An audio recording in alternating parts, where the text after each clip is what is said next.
ನಾಳೆ ವಿಧಾನಸಭೆ ಅಧಿವೇಶನ ಬೆನ್ನಲ್ಲೇ ರಾಜ್ಯಪಾಲರು ಶಾಕ್ ಕೊಟ್ಟಿದ್ದಾರೆ. ಜಂಟಿ ಭಾಷಣ ಮಾಡಲು ರಾಜ್ಯಪಾಲರು ನಿರಾಕರಣೆ ಮಾಡಿದ್ದಾರೆ. ಯಾಕೆ? ಕರ್ನಾಟಕದಲ್ಲೂ ಕೂಡ ಶುರುವಾಯಿತು ರಾಜ್ಯಪಾಲರು ವರ್ಸಸ್ ಸರ್ಕಾರದ ಸಂಘರ್ಷ. ನಾಳೆಯ ಭಾಷಣದಲ್ಲಿ ರಾಮ್ಜಿ ಕಾಯ್ದೆಯನ್ನ ಉಲ್ಲೇಖವನ್ನ ಮಾಡಲಾಗ್ತಾ ಇದೆ. ತಮಿಳುನಾಡು ಕೇರಳ ಮಾದರಿಯ ಭಾಷಣಕ್ಕೆ ಈಗ ರಾಜ್ಯಪಾಲರು ಒಪ್ಪಿಲ್ಲ. ನಾಳೆ ವಿಧಾನಸಭೆ ಅಧಿವೇಶನ ಬೆನ್ನಲ್ಲೇ ರಾಜ್ಯಪಾಲರು ಬಹುದೊಡ್ಡ ಶಾಕ್ ಕೊಟ್ಟಿದ್ದಾರೆ. ಜಂಟಿ ಭಾಷಣವನ್ನ ಮಾಡಲು ರಾಜ್ಯಪಾಲರು ನಿರಾಕರಿಸಿದ್ದಾರೆ. ಕಾರಣ ಅವರ ಭಾಷಣದಲ್ಲಿ ರಾಮ್ಜಿ ಅನ್ನುವಂಥದ್ದೇನಿದೆ, ನರೇಗಾದು ಹೆಸರನ್ನ ಬದಲಾವಣೆ ಮಾಡಿದ್ರಲ್ಲ, ಅದನ್ನ ಉಲ್ಲೇಖವನ್ನ ಮಾಡಿದ್ದಾರೆ. ಹಾಗಾಗಿ ಅವರ ವಿಚಾರದಲ್ಲಿ ಭಾಷಣವನ್ನ ಮಾಡೋದಿಲ್ಲ ಅನ್ನುವಂಥದ್ದು. ಯಾಕೆ ಅಂತಂದ್ರೆ ಸರ್ಕಾರದ ಬರೆದುಕೊಟ್ಟಿರುವಂತಹ ಭಾಷಣವನ್ನ ರಾಜ್ಯಪಾಲರು ಭಾಷಣ ಮಾಡ್ತಾರೆ. ಹಾಗಾಗಿ ಅದರಲ್ಲಿ ಅದು ಉಲ್ಲೇಖ ಆಗೋದ್ರಿಂದ ಆ ಕಡೆ ಕೇರಳದಲ್ಲೂ ಹಾಗೆ ಆಗಿತ್ತು, ಈ ಕಡೆ ತಮಿಳುನಾಡಲ್ಲೂ ಹಾಗೆ ಆಗಿತ್ತು. ಈಗ ಕರ್ನಾಟಕದಲ್ಲೂ ಕೂಡ ಈ ನಿಟ್ಟಿನಲ್ಲಿ ನಿರ್ಧಾರವನ್ನ ರಾಜ್ಯಪಾಲರು ತೆಗೆದುಕೊಂಡಿದ್ದಾರೆ ಅನ್ನುವಂಥ ಮಾಹಿತಿಗಳು ಈಗ ಬರ್ತಾ ಇದೆ. ರಾಜ್ಯಪಾಲರು ವರ್ಸಸ್ ಸರ್ಕಾರ, ಈ ಫೈಟ್ ಈಗ ಕೇರಳ ತಮಿಳುನಾಡಿನ ನಂತರ ಕರ್ನಾಟಕದಲ್ಲೂ ಶುರುವಾಗಿದೆ. ಭಾಷಣ ಮಾಡೋಕೆ ಒಪ್ಪಿಲ್ವಂತೆ. ಕಾರಣ ಆ ಭಾಷಣದಲ್ಲಿ ರಾಮ್ಜಿ ವಿಚಾರದಲ್ಲಿ ಕೇಂದ್ರ ಸರ್ಕಾರದ ನಿರ್ಣಯ ಏನಿತ್ತು ಅದರ ವಿರುದ್ಧವಾಗಿ ಆ ಭಾಷಣದಲ್ಲಿ ಇದಿರೋದು. ಹಾಗಾಗಿ ಆ ಭಾಷಣದಲ್ಲಿ ಆ ವಿಚಾರ ಪ್ರಸ್ತಾಪ ಆಗ್ತಾ ಇರೋದ್ರಿಂದ ಅದನ್ನ ಒಪ್ತಾ ಇಲ್ಲ ರಾಜ್ಯಪಾಲರು. ರಾಮ್ಜಿ ಕಾಯ್ದೆಯನ್ನ ಉಲ್ಲೇಖವನ್ನ ಮಾಡಿರೋದ್ರಿಂದ ಅವರು ಆ ಭಾಷಣದಲ್ಲಿ ಅದನ್ನು ಪ್ರಸ್ತಾಪ ಮಾಡೋಕೆ ಭಾಷಣವನ್ನೇ ಮಾಡೋದಿಲ್ಲ ಅಂತ ನಿರ್ಧಾರವನ್ನ ಮಾಡಿದಾರಂತೆ. ಈಗ ಬರ್ತಾ ಇರೋ ಮಾಹಿತಿ ಪ್ರಕಾರ ನನ್ನ ಸಹೋದ್ಯೋಗಿ ಈಗ ಪೊಲಿಟಿಕಲ್ ಬ್ಯೂರೋ ಹೆಡ್ ಆಗಿರುವಂತ ರವೀಶ್ ಸಂಪರ್ಕಕ್ಕೆ ಸಿಗ್ತಾ ಇದ್ದಾರೆ. ರವೀಶ್, ಕೇರಳ ತಮಿಳುನಾಡು ಆಯ್ತು, ಈಗ ಕರ್ನಾಟಕದಲ್ಲೂ ಕೂಡ ಇದೇ ವಿಚಾರದಲ್ಲೇನೆ ಸಂಘರ್ಷ ಶುರು ಆಯ್ತಾ ಅಂತ? ಅರುಣ್, ನಿನ್ನೆ ಅಷ್ಟೇ ಪಬ್ಲಿಕ್ ಟಿವಿಯಲ್ಲಿ ಪ್ರಸಾರ ಆಗಿತ್ತು. ಅಂದ್ರೆ ಕರ್ನಾಟಕದಲ್ಲೂ ಕೂಡ ಒಂದ್ ರೀತಿಯಲ್ಲಿ ರಾಜ್ಯ ಸರ್ಕಾರ ವರ್ಸಸ್ ರಾಜ್ಯಪಾಲರ ನಡುವಿನ ಸಂಘರ್ಷ ದೊಡ್ಡ ಮಟ್ಟಕ್ಕೆ ಕೇರ್ಬಹುದಾ ಅಂತ. ಹಾಗಾಗಿ ಇವತ್ತು ಅದು ನಿಜವಾಗಿದೆ.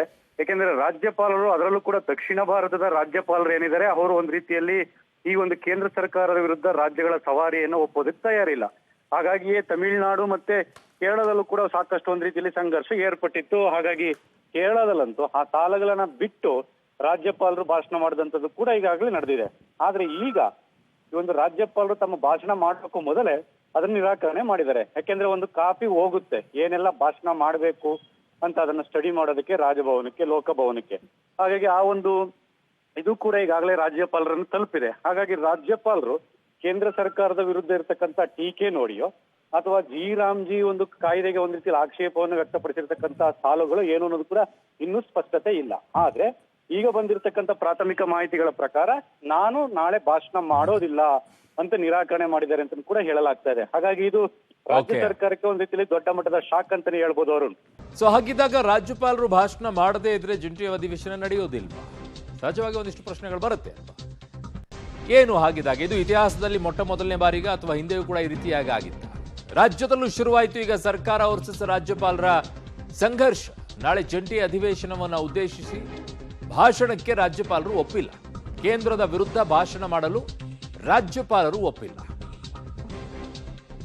ರಾಮ್ಜಿ ವಿರುದ್ಧ ಭಾಷಣವನ್ನ ಮಾಡಲು ರಾಜ್ಯಪಾಲರು ಒಪ್ತಾ ಇಲ್ಲ. ರಾಜ್ಯಪಾಲರ ಮನವೊಲಿಕೆಗೆ ಈಗ ಸರ್ಕಾರ ಮುಂದಾಗಿದೆ. ರಾಜ್ಯದಲ್ಲೂ ಕೂಡ ಈಗ ಸರ್ಕಾರ ವರ್ಸಸ್ ರಾಜ್ಯಪಾಲರ ಸಂಘರ್ಷ ಬಹುದೊಡ್ಡದಾಗಿ ಆರಂಭವಾದಂಗೆ ಕಾಣಿಸ್ತಾ ಇದೆ. ಭಾಷಣ ಮಾಡಕ್ಕೇನೆ ಒಪ್ತಾ ಇಲ್ಲ. ಹಾಗಾಗಿ ನಾಳೆ ಜಂಟಿ ಅಧಿವೇಶನವನ್ನು ಉದ್ದೇಶಿಸಿ ಮಾತನಾಡಬೇಕಾದಂತ ರಾಜ್ಯಪಾಲರು ಈಗ ಭಾಷಣ ಮಾಡಲ್ಲ ಅಂತಿದ್ದಾರೆ. ಸರ್ಕಾರ ಅವರ ಮನವೊಲಿಕೆ ಮಾಡುವಂತ ಪ್ರಯತ್ನವನ್ನ ಈಗ ಮಾಡ್ತಾ ಇದೆ ಅನ್ನುವಂತ ಮಾಹಿತಿಗಳು ಬರ್ತಾ ಇದೆ. ಸಂಜೆ HK ಪಾಟೀಲ್ ನೇತೃತ್ವದಲ್ಲಿ ರಾಜ್ಯಪಾಲರ ಮನವೊಲಿಕೆ ಮಾಡೋಕೆ ಈಗ ಮುಂದಾಗ್ತಾ ಇದ್ದಾರೆ.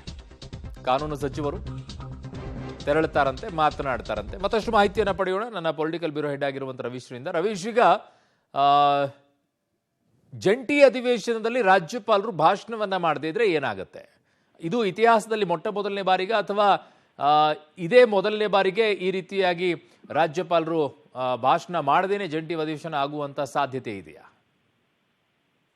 ಅರುಣ್, ಪ್ರಮುಖವಾಗಿರ್ತಕ್ಕಂಥದ್ದು ರಾಜ್ಯ ವಿಧಾನ ಮಂಡಲಗಳ ನಿಯಮಾವಳಿಗಳ ಪ್ರಕಾರ ಎಲ್ಲೋ ಒಂದ್ ಕಡೆ ವರ್ಷದ ಮೊದಲ ಅಧಿವೇಶನವನ್ನ ಆರಂಭಿಸಬೇಕಾದ್ರೆ ರಾಜ್ಯಪಾಲರ ಜಂಟಿ ಅಧಿವೇಶನ ಭಾಷಣ